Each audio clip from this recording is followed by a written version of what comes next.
Katz and the Cello Bello team for this opportunity to share a bit of my life's work in the Alexander technique as one of you, a cellist.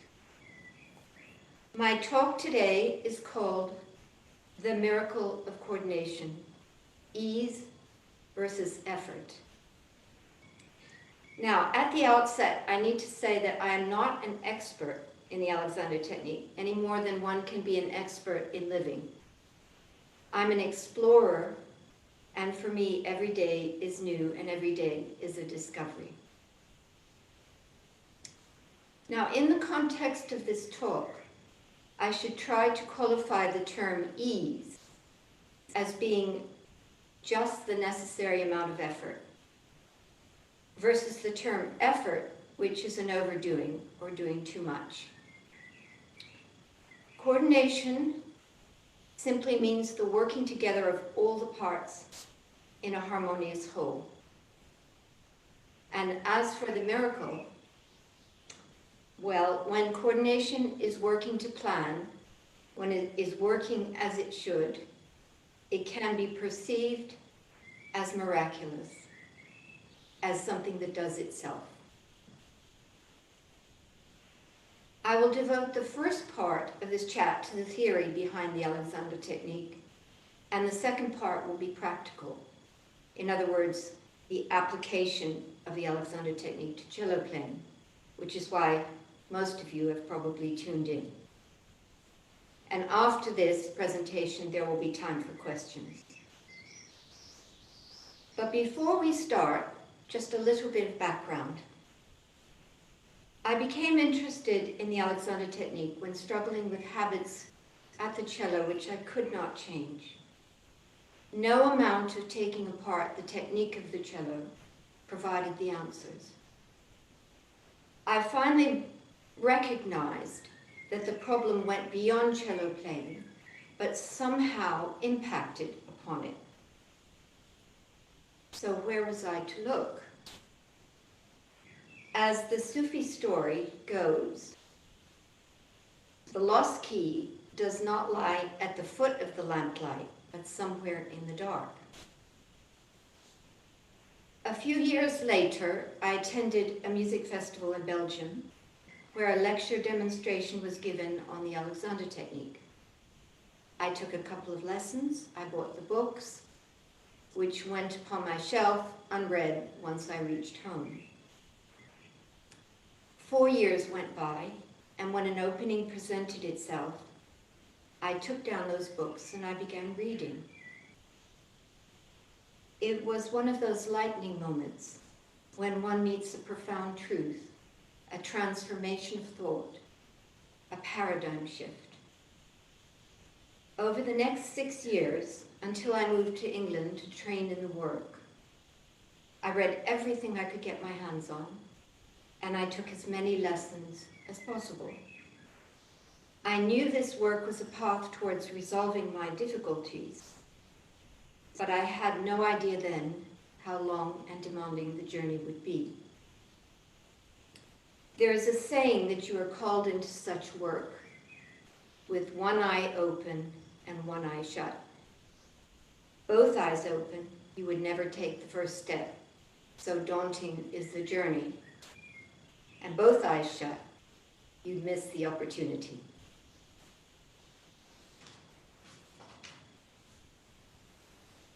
The journey is a slow immersion into the depths of the challenge. And looking back, I would say it was my first real school of life. At music school, I learned to play my instrument.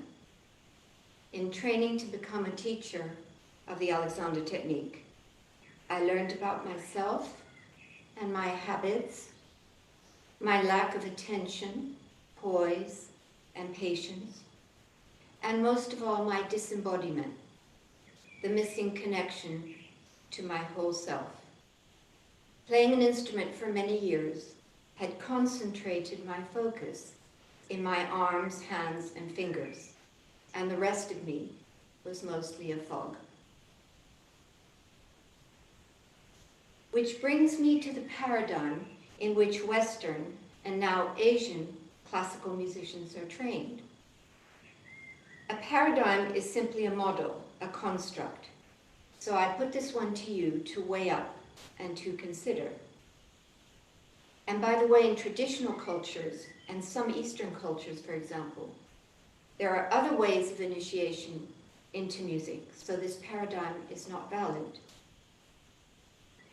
Conventional music school training is directed toward playing an instrument ever better and to performing great music. Nothing wrong with that. But in today's world, something is left out.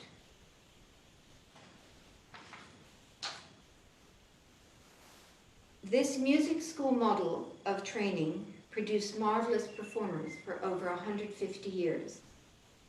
But our world has changed hugely since the second half of the 20th century. Something is happening to us, and what that something might be forms part of this talk. I collect photographs of musicians in the 19th and early part of the 20th century. From the latter half of the 20th century until now, there is a marked difference in postural attitude and movement, a downward collapse as well as disturbing levels of tension, which are becoming increasingly common even in young students. Animals are not experiencing this distortion, but the human animal is. We are losing the power and integrity of our back and our spine. We are becoming ever more tense. There are many reasons for this, but the stresses of modern life and its speed, as well as the disconnection from nature, certainly contribute to this distortion. One of the famous teachers of the Alexander technique put this predicament very simply. The natural is no longer the normal.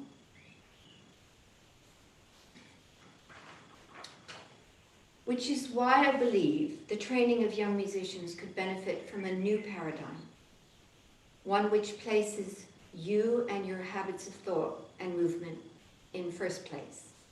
You are the first instrument, how you move, how you pay attention, and your four-stringed instrument is your second partner. And when this partnership works well, together, the music flows without interference. Maybe this model seems radical, but it has a logic based on thousands of years of human wisdom. All that we do, all that we create, comes through us, through the power of thought and of the hand. And the Alexander technique is one way of training this power of thought and this power of attention. It is a way that can marry our disunited mind-body. Alexander called his work psychophysical, a unity of thought and action. So, what is the Alexander technique? F.M. Alexander was a Shakespearean reciter who began to lose his voice on stage, and in the process of regaining the natural use of his voice, made some astounding discoveries, the first of which he called the primary control.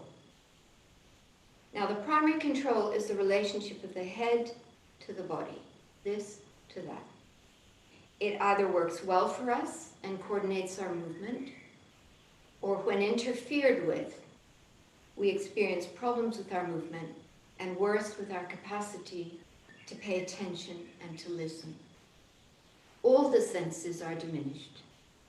So imagine for the moment the significance of this when you're making music. Diminished hearing, diminished seeing, diminished sensing. Why primary and why control? Primary because this relationship of the head to the body comes first. It determines how the rest of us, including the arms and the legs, function. And control because it works by itself, if not interfered with. We don't need to run the show. but we must not interfere with it. The primary control operates in all creatures with a head and spine. You can witness it working in your family cat and dog. Animals don't know how to interfere with the primary control, but sadly we, the paragon of the animal world, we do so, and we don't even realize how and when it happens, let alone why.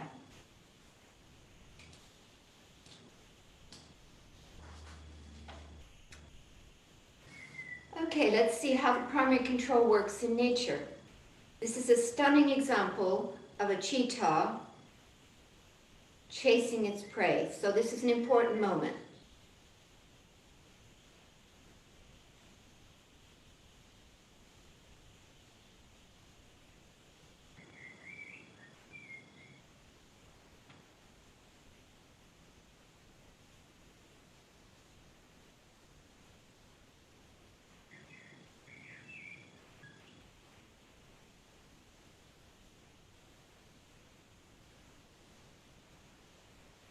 Okay, we're going to watch it again, but if you'll pause a moment, William.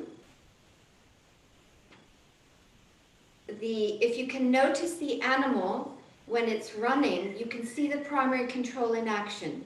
So the head is leading the movement. It extends a little bit before the spine. So the head goes out and away from the body, and the limbs and spine follow. So that's the primary control in action. Just watch that much for now.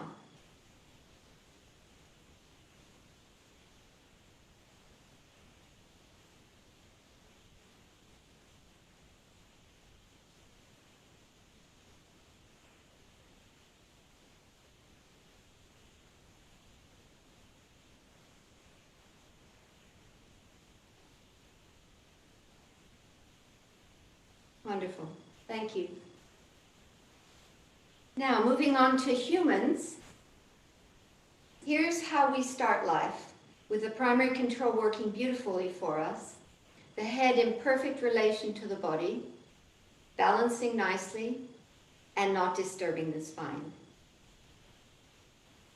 So, William, can you give us just a little longer so we can appreciate each slide? Thank you. So here, this is a child just having learned to sit up. And of course, she's delighted with her accomplishment, and she's delighted with the fact that she can now see what's going on herself. Nevertheless, that weight of her head, which is almost 1/3 of her body weight, is beautifully poised. It's not pulling back and down. It's not shortening her spine. She's just a happy clam. She's loving it. Here's another one. This is a similar view from the front. And here again, you see this is a little older child, but nevertheless, the balance of the head is perfectly poised on top of the spine. And you can see the relaxation in the upper body. The shoulders are just resting there on his back. And again, you see the lovely expression on the face, the joy and the at ease quality that children have. Next one.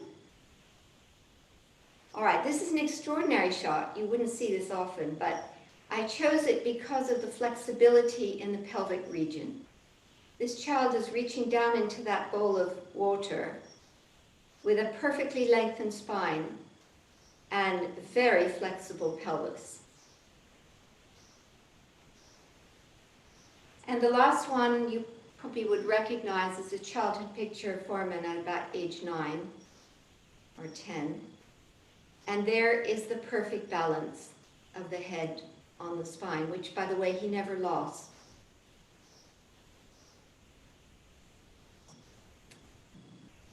Now, there are 3 general conditions amongst cellists which interfere with the primary control. You have the collapse of the back and spine.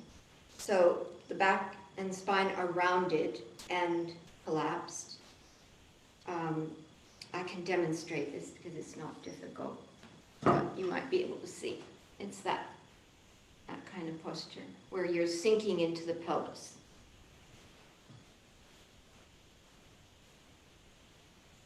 The second is too much tension and general rigidity throughout the system. And the third is concentration gone wrong. So it's a closed focus. It's very determined and narrow in the attention. So let me outline briefly the elements of this interference with the primary control. The tension begins in the neck area, usually in preparation for movement, but it can be there at rest as well. Then the head is pulled back and down, so we're going to ask my friendly assistant Max to demonstrate this for us. So when I say the head is pulled back and down, I mean it's going that way, or down into the spine, this direction, rather than that way.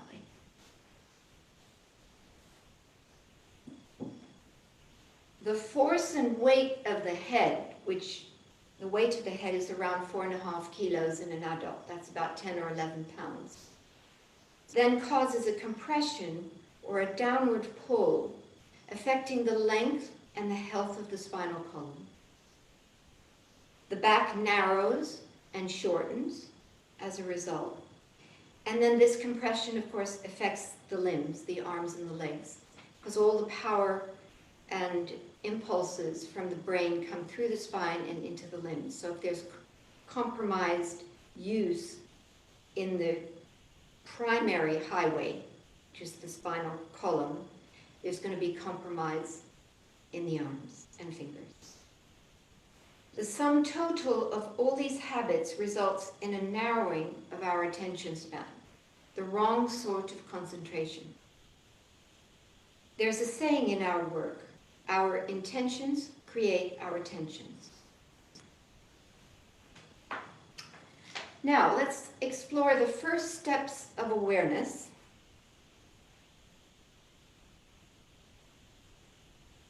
So you can participate in this with me if you would like by placing your hands, your two thumbs, in that dip at the base of your throat and wrapping your hands gently around your neck. This is not the time to squeeze. You want to just be very, very gentle. Now have a look at that slide and see how complex those neck muscles are. The neck is a 5-point junction. Muscles from the neck attach to the head, the jaw, the shoulder girdle, the back, and the ribs.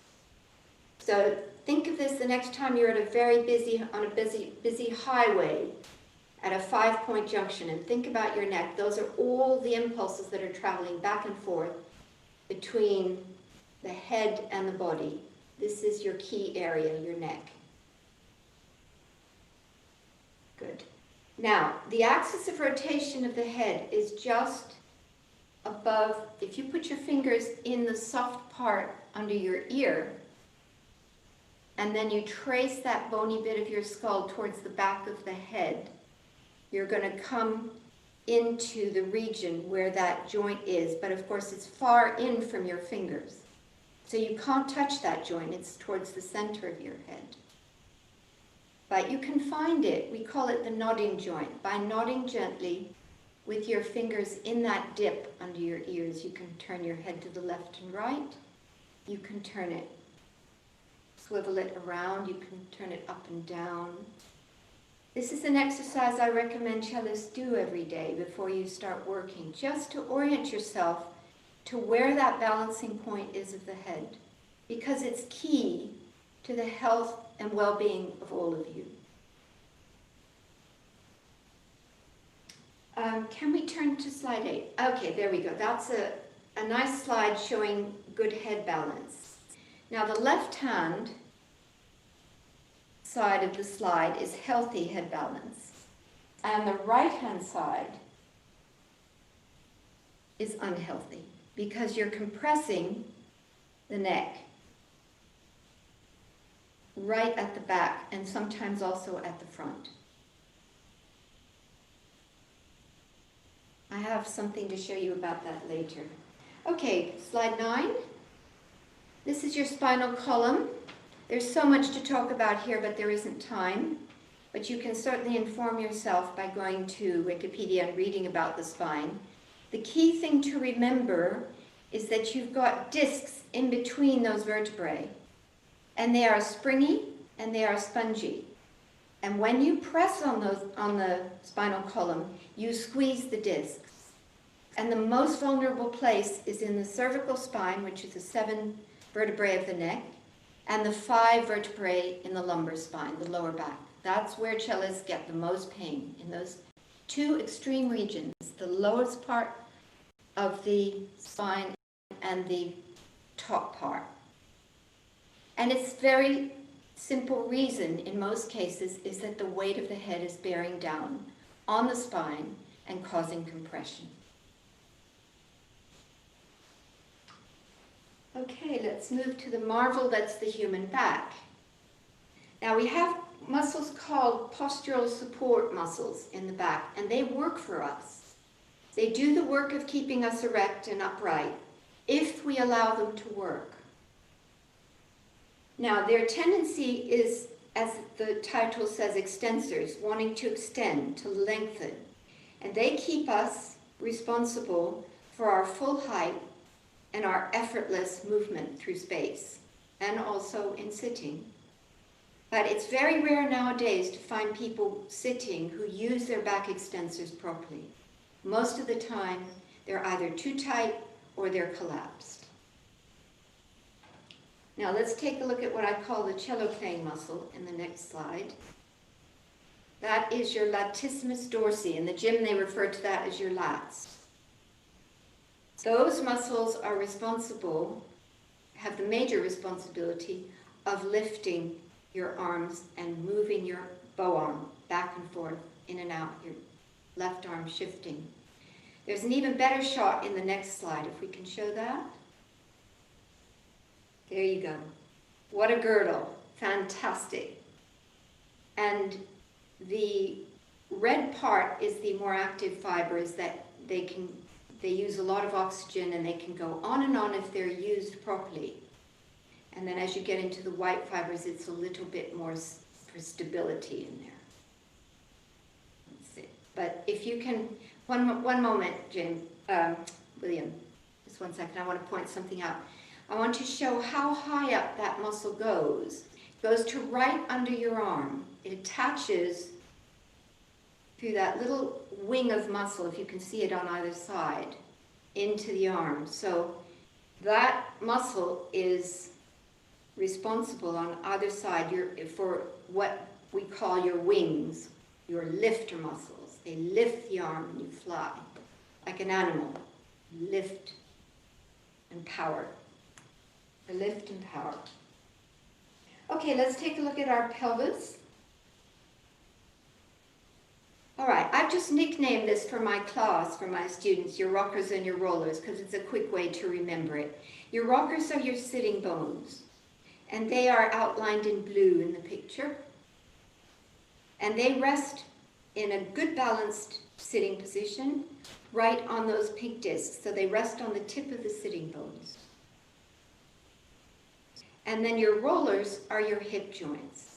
And you have to be able to roll forward and back on those hip joints when you're playing, and side to side too. So it's very important to get to know both those sets of bones, your rockers and your rollers. I'm going to give you an exercise for this that you can do before you play cello every day. So I'm just going to put my screen down a bit so you can see me. Now, if you can find a hard stool, something like this is what I practice on. No cushions for me. I like a hard stool because I want feedback from the pelvis and from those bones. So what you do is you divide your pelvis in two, and you're going to sit on only one side of your pelvis. The other side is going to be hanging off the chair. And then you see if you can balance that way and get the sense of that single left-hand sitting bone contacting the chair. The other half of the pelvis is completely hanging off the chair. So you spend about 30 seconds there, and I like my students at the same time to take their bow, put the screw in the center of their stomach, and just come up and see that they have a straight line there. So they've got their alignment. And then we move to the other side. One side will be easier than the other. But in any case, it's good exercise to bring more awareness to that part of the body. So 30 seconds there, being mindful of your alignment. And then finally you come back to the center of the chair, and you should feel quite a different awareness of those two halves of your pelvis. They're more in connection and in contact with your surface of your chair. So that's an easy way to get to know your pelvis. And finally, our feet. Now, this is called the Roman sandal point, the area between your big toe and your first toe. And I like to think of that area in relation to my knee. So when the knee is bent, it's over that Roman sandal point. And I can show you here on my friendly skeleton. So what we want is that relationship, not for it to go that way, in or out, but over that point. Should I demonstrate it again now that we have the whole screen? That way. Not this way, and not that way, but that way. Because in that connection with the knee over the toe, you get a much better transference of weight. And playing cello is all about shifting weight. And you can do that when your pedestal, when your feet are supporting you. Well, okay. At this point, I'd like to read a saying of F.M. Alexander, which I came across early in my work and which made such a deep impression on me. Stiffened necks and arms of people of today are outward signs of the imperfect development and lack of coordination of the muscular system of the back and spine. Arms and necks are stiffened in performing actions which properly call for the perfect coordination of the muscular mechanisms of the back. So the perfect coordination of the muscular mechanisms of the back. That should come first. Now, in my teaching, at first away from the cello, because I always introduce the technique not as something to help with cello playing, but as something to understand as basic to your movement and your power of attention. The cello comes a bit later. I introduce 3 basic principles of the Alexander technique, which eventually lead to the smooth functioning of the primary control. Here you begin to learn to observe how your habits of thought and movement are interfering with the primary control. Now, the first principle is what Alexander called inhibition. It's the cornerstone and the foundation of his work. It simply means to stop, to come into quiet, and to give up wanting to do something. You're learning not to do, to refrain from action, because that's at the heart of this work. If you remember, the primary control does itself. And there's no change possible if you continue to act from the same place with the same amount of effort and discoordination.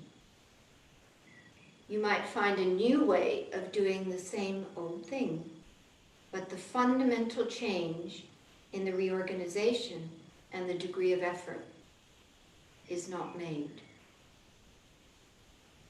Now, it's here that you come face to face with your habits and you experience their automatic aspects, how they kick in involuntarily. and quickly. You also experience just how strong the muscle memory associated with these habits can be. That's what Alexander called faulty sensory awareness. So the very first step is to establish these conditions of quiet. Learning takes place in conditions of quiet and calm, not agitation and anxiety and trying hard. Right from the beginning, you can practice learning to become quiet. In this state, you can observe yourself more easily and identify where and how the excessive effort comes about. For example, what are your habits of attention? The second principle is called direction, the sending of messages. Alexander's directions create the conditions for the primary control to activate itself. Therefore, they act indirectly on the primary control. Now, people say, well, what are directions?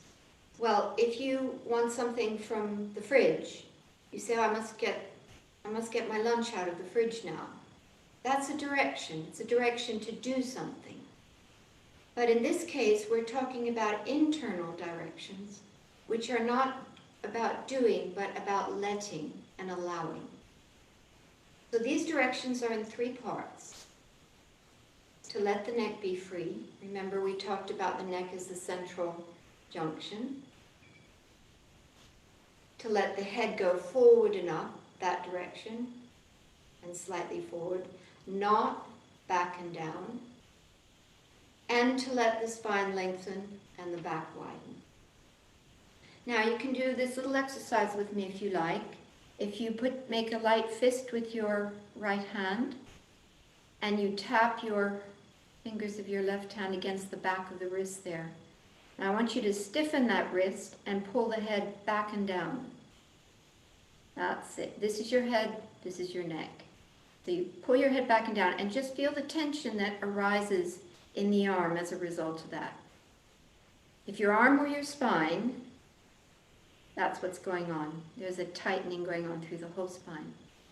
Now you can leave your fingers there and you can allow that fist to release and let the head come up and let the neck be easy. So that's what we're learning. And it seems fairly easy, but as Alexander said, it's very simple, but it's not easy. The force of our habit is really strong. Now, there are two kinds of direction, as I just mentioned, outer and inner. If I send a message to lift my arm, you can see that happening.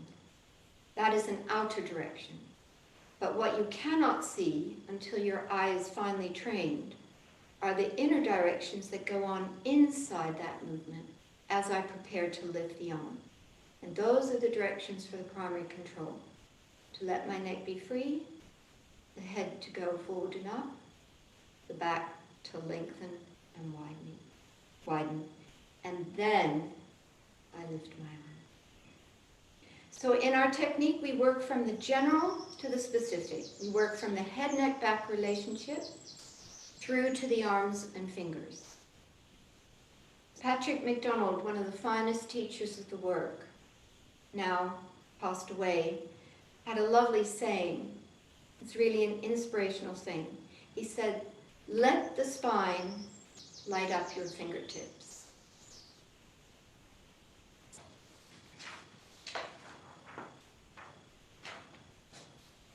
And finally, we come to the third principle, which is antagonistic action or opposition. Very simply put, I call this against that. So not to go with the direction of movement and not to brace or tighten against it, but to learn what constructive opposition means in terms of movement. To be able to oppose a direction of movement with one's back remaining back and up is actually thousands of years old. It's beautifully expressed in Eastern disciplines like Tai Chi or other forms of martial arts.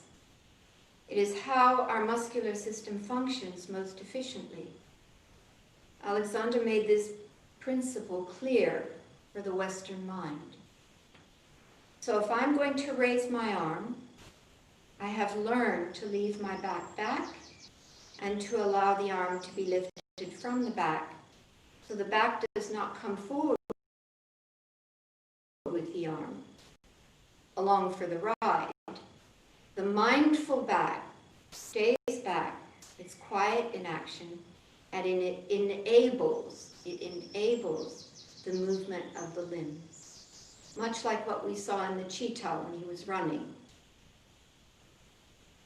Now, I teach this principle away from the instrument first, then later at the cello, in a series of steps: instrument, bow arm, left hand, and all together. The concept of antagonistic action or opposition gives us power at the instrument, power without pushing or forcing. The force is applied through the primary control, learning to keep the back and the spine lengthening as the arms go about and do their work. They are light, they are free, and they are supported from a solid and stable back. Now, I have a favorite picture here of Pierre Fournier, and there you see the principle of opposition at work. His back is absolutely back, and his arms are emerging from the back and working from that stable and solid center. Thank you, William.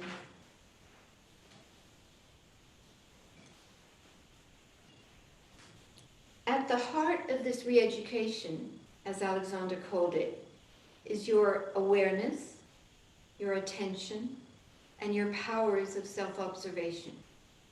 What are you noticing? What are you paying attention to? Where is your attention? It's not unlike attending to a piece of music with all the elements of tempo, notes, pitch, rhythm, phrasing. You are learning about the elements of the self in movement. Your head, neck, back relationship could be called your inner pitch. And through the practice of paying attention to this relationship, you can learn to stop, to direct your activity, not only at the cello, but in life. So you are learning to pay attention to what is happening within you at the same time as you're paying attention to what you are doing and what is happening around you. This power of attention grows with practice until it infuses your music making with a different and finer quality. Classical musicians are trained nowadays predominantly to attend in a narrow focus, what I call exclusive attention. The Alexander technique develops an embracing attention to yourself, to your fellow musicians, to your audience, as well as to the music. My colleagues, a wonderful team of Alexander teachers at the Royal College of Music, Peter Buckhoff and Judith Kleinman, call the Alexander technique the foundation of all learning.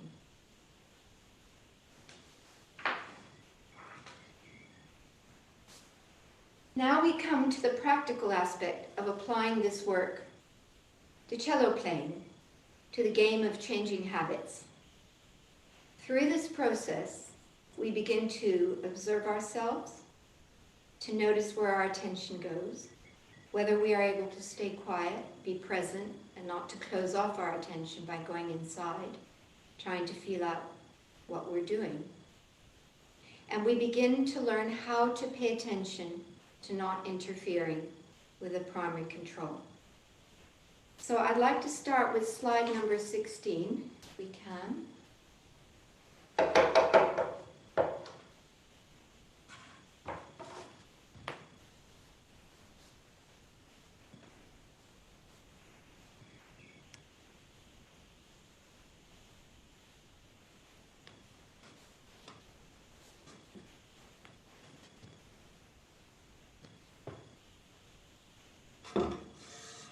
William, are you there? Yes. we switch to the next slide? 16, slide number 16.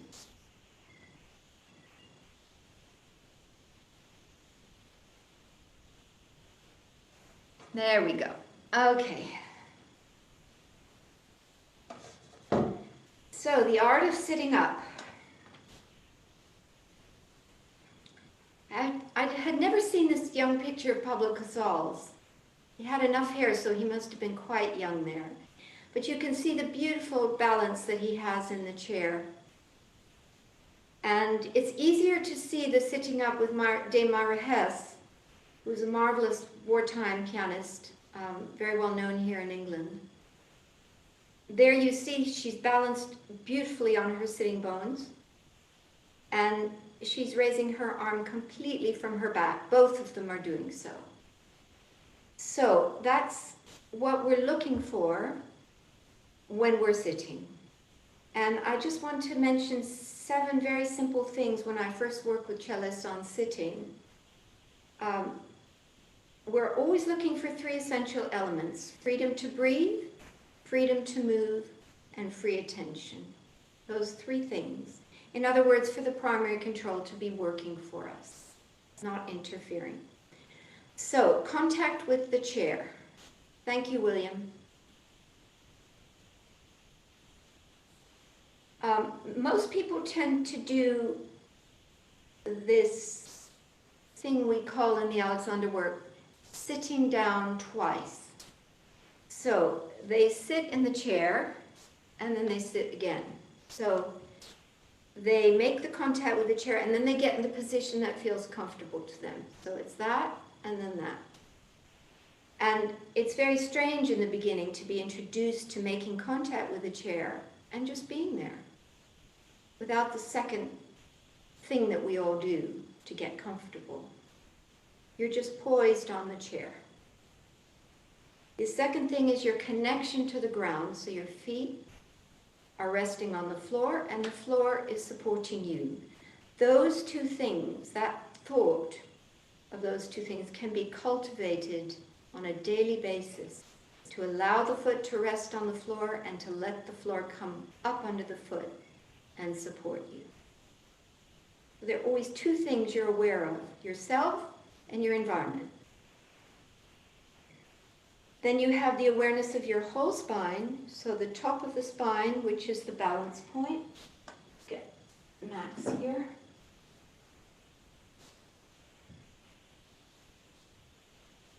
So there's the top of the spine, that's his balance point there. And the base of the spine is right there between the end of the spine there, between the pelvic bones. So that's your south pole, this is your north pole. And to be aware of both poles as you're sitting. Now, the balancing of the head, again, not pulling back and down, and not allowing the cello to pull you back and down, but the head should be free no matter what instrument you're playing, whether it's violin, cello, clarinet, flute. You want that freedom of the balancing head without disturbing the length of your spine. And then the ability to move the arms from the back, not by lifting the shoulders to come up, but by allowing the arm to come up through the back. That is something that takes a long time to reorient yourself through lessons, through individual practice, but it can be done.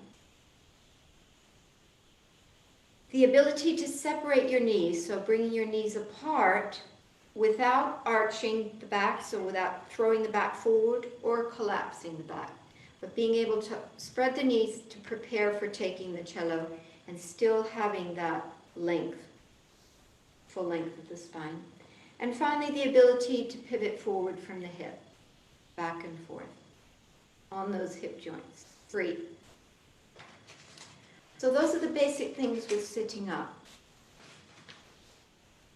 Now, the second area is receiving the cello. And why do I call it receiving the cello? Because you are entering into a relationship now with an instrument, with something else that has the potential to disturb the freedom in your spine. So again, we're looking for the three elements: freedom to breathe, freedom to move, and free attention. In other words, for the primary control to be working well for you.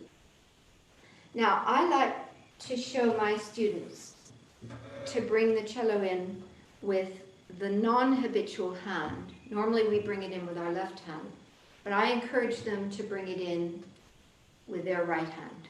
And the reason for that is they are less likely to disturb their quietness in sitting if they're bringing it in with a hand that is not habitually used.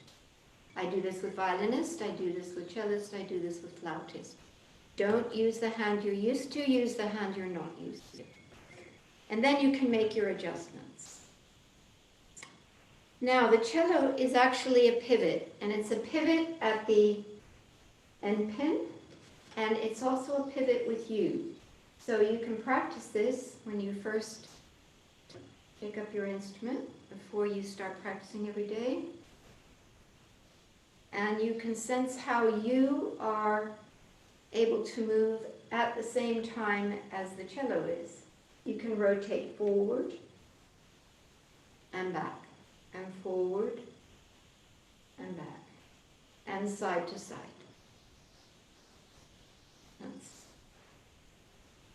And I put my palms this way because, again, we never do that. It's not habitual to do this. Anything that changes that's new, you have a chance perhaps not to bring in your habit. And then we work with receiving the bow. So this is quite a challenging thing because the bow is a powerful stimulus for us. So often, my favorite tool is this practice mute. I use it all the time in my teaching. The reason is that you can rest the bow there without having to support it on the string. You just let it rest and you can bring the hand up and down, take it on, take it off.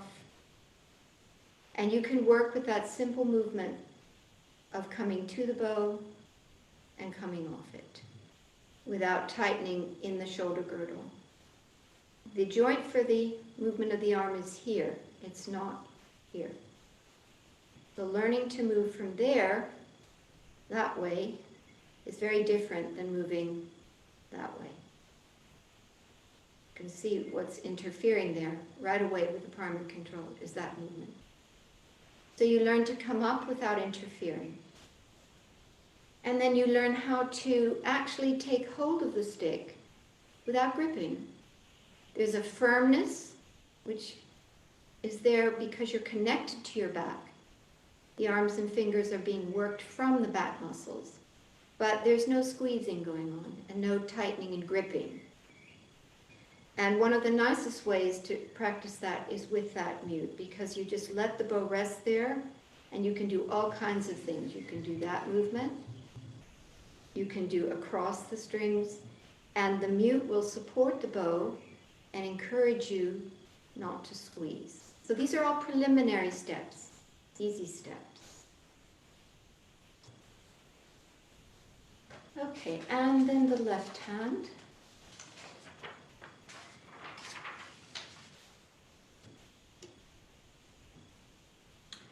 So, bringing the hand to the string again without raising this or tightening that shoulder girdle. That needs to be left quiet, and coming to the string and coming off, and coming to the string and coming off. And then you find that the way students have learned to put down the string is a major source of tension, unfortunately.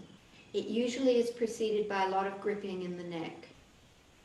So we learn how to, first of all, move on the surface of the string without wanting to put it down. So we learn how to shift, we learn how to move about, but we're never concerned in the beginning with actually making any notes. Just with touching the string and seeing what happens to all of this area. And of course, the whole spine. then when we learn to apply force to the string, this is an area that I really teach very carefully, because the force should be applied in this direction, towards the back, and never pushing the string into the fingerboard. Because there, the finger encounters something very hard. And the joints, being springy, when they encounter something hard, the spring quality is lost. So if you can learn to draw the string back that way towards your back,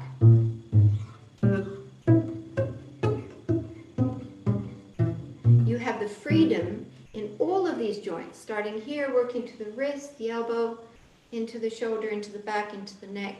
And it's a joyful discovery to see that putting the string down does not have to, you don't have to generate a lot of force for that.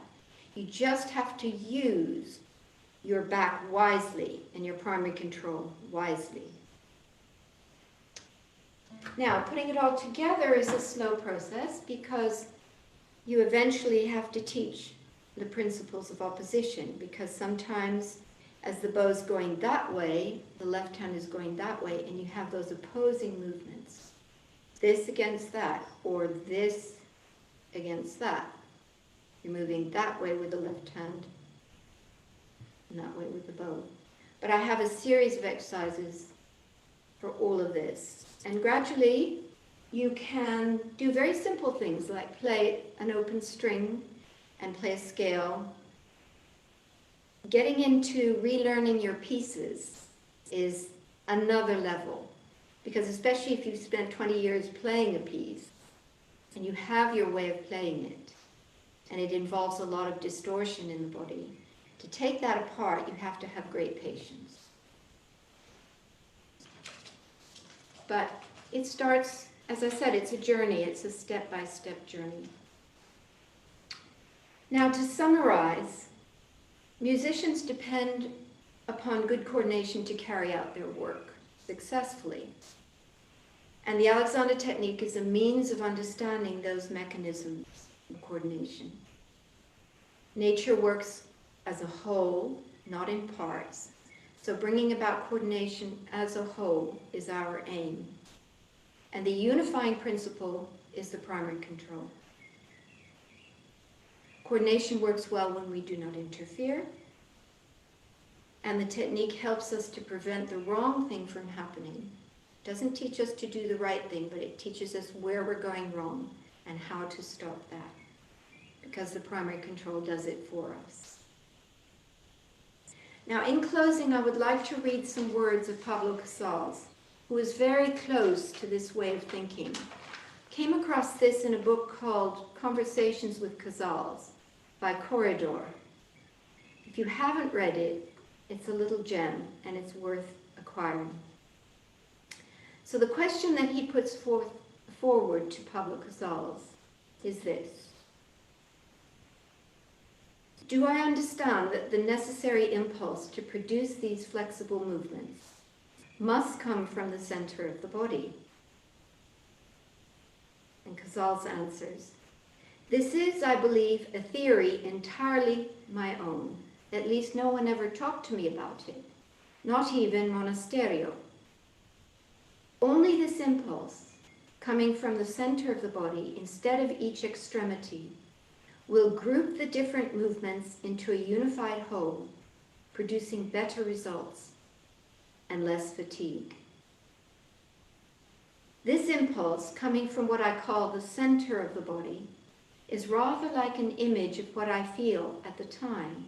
It is not an easy thing to identify or name. And then the follow-up question. The constant search for flexibility may partly explain the fact that at the age of 77, you can still astonish those who listen to you performing works as exhausting as the Bach cello suites. And Casals said, yes, it may have had a beneficial influence on me. And if at my age I am able to continue playing the cello, it is probably due to the muscular and nervous equilibrium which my organism fortunately possesses.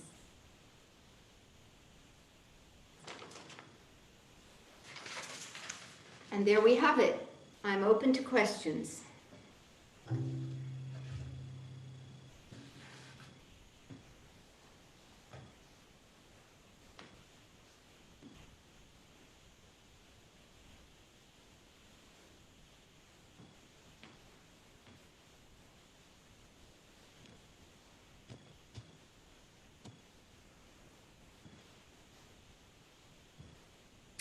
Okay, we have a question here from Suzanne Angela Dicker. Feuermann's photos showed him playing a cello which is much larger than most cello teachers would allow their young students to use. But you said it preserved his spine through his life. Do you recommend a large cello for children, and what age would be good for a child to begin learning the cello? Well, Feuermann was photographed with that cello. Likely it was the one that he was given to play. It did not impact on him for long because he grew up, like we all do, and played on a full-size cello. But the remarkable inner understanding that he had, and it was probably not conscious, it was unconscious, but he had that primary control all his life. And when you watch films of him playing, you can see it. He's absolutely free in the head joint here and the neck. And his fingers move, as I said, miraculously. It's an extraordinary example of great coordination. Now, you ask what age would be good for a child to begin learning the cello. Holding a bow is quite a complex thing. And I don't really recommend, based on what neurologists and experts in child development say, not before 7. I know I'm getting in trouble with a lot of Suzuki people, but handling a bow is extremely sophisticated. If you're happy to let your child play like this for a little while, that's fine. But don't try to teach them the sophistication of learning to use the bow, because it will lead to tension. They will do what they do with pencils when they're given pencils too early. They grip. You can see the movements in the mouth, and there's tension there. So,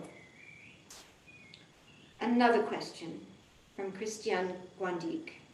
Do you recommend that children learn by seeing marks on the fingerboard? And what do you think about poor posture when children see the marks on the fingerboard? Now, I don't want to imply posture as something static. If a child has free use here and bends his head to look at his fingers, that's fine. But when they do that, that's not so good. So if you can encourage the child to use their eyes and turn their head without distorting the rest of themselves, you're on the money, you're on the mark. It's when this starts happening. The head is should be very free and able to look up and down and sideways, any direction, without disturbing the shoulders and the freedom in the back. Comment from Maria Virginia Lopez. Thank you for the opportunity to see these cello basics, yet many times forgotten, so important for our health. Thank you. I'm glad to know that. These are really fundamental things. They are the fundament, the foundation for good learning. And when I teach young kids as well at the Guildhall, and I make sure from the time they come into my studio that they understand how to use themselves well. No fancy language, just simple basics. How they sit, the relationship with their feet to their knees, their freedom up here, and balancing the head. Children can learn this even better than adults because their minds are open and they don't have years and years of layers of habitual thinking. So, teach it young. What top 3 technical concepts do you find students have the most trouble grasping?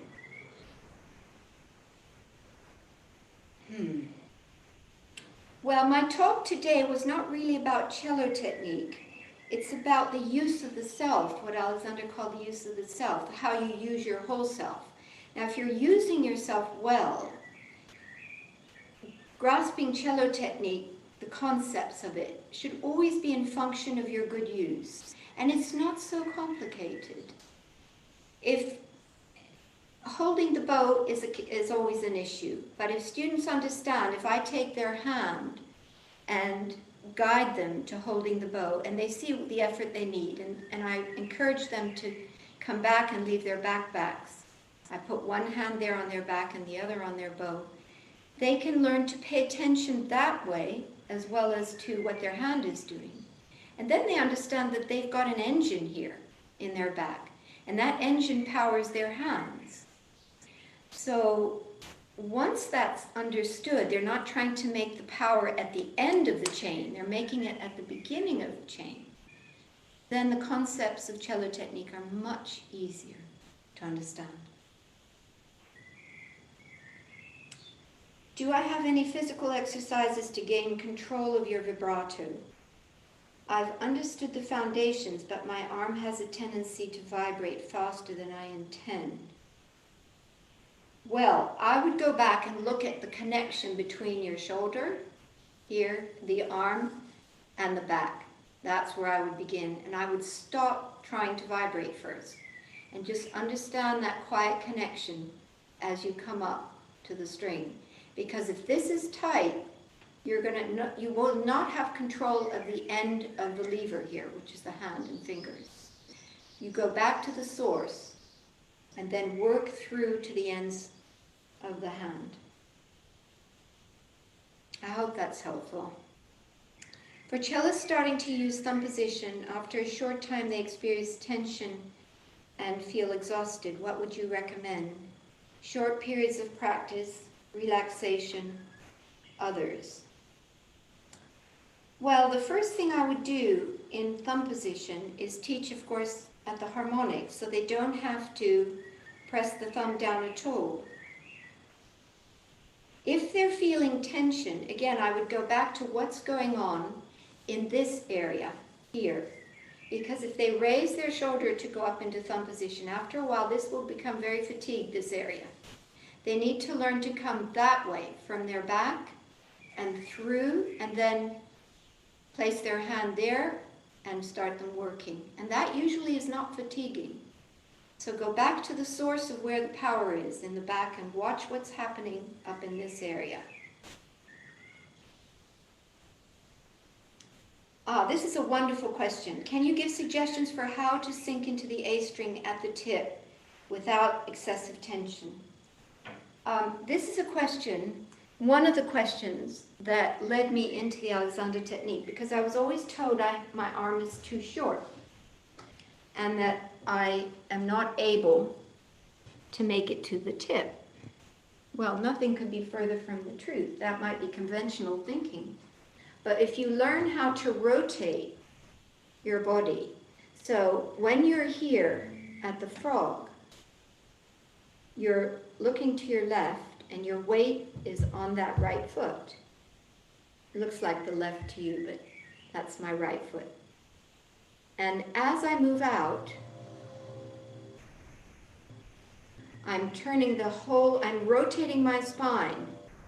So I could continue going and going and going and going and still have quite a lot of power here, even a foot away from the cello, because I have learned how to rotate my spine in relation to the arm. So you can see that my body is not in the same position as it was here. It's a complex issue, and it takes time to understand that, but that's a very brief answer. Is it possible and also important to develop a certain independence between various parts of the body?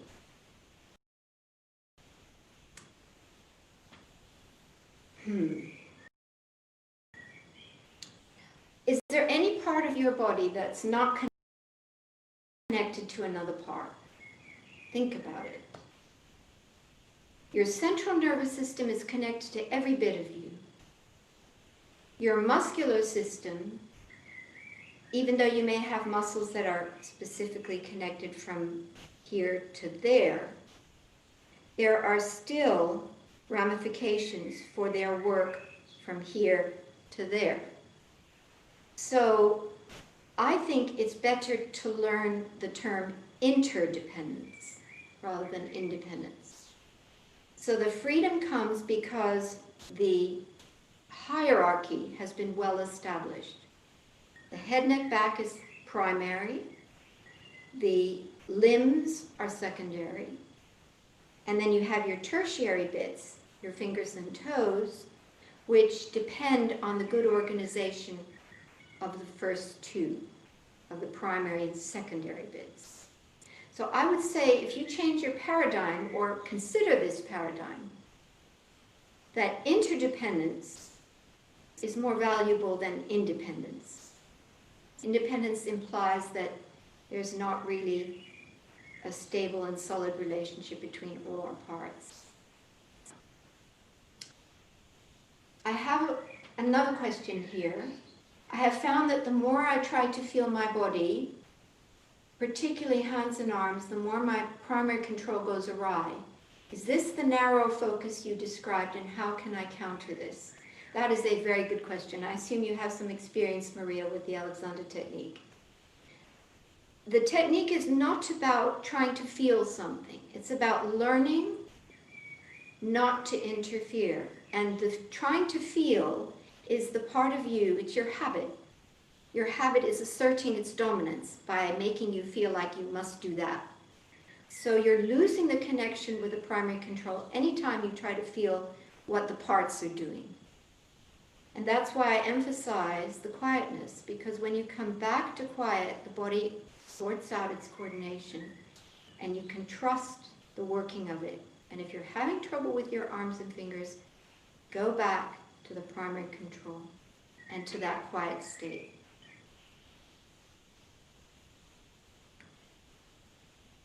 Good. That's the end of our time together. I've been asked to give a couple of closing remarks, which I'll do.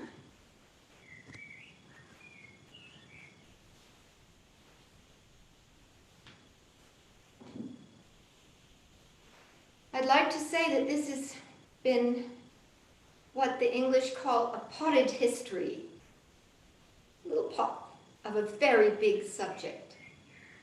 And if you're interested, this should mark the beginning of reading, possibly taking some lessons, possibly beginning to watch people around you and how they use themselves. Look at their primary control when they're sitting, when they're standing, in between movements.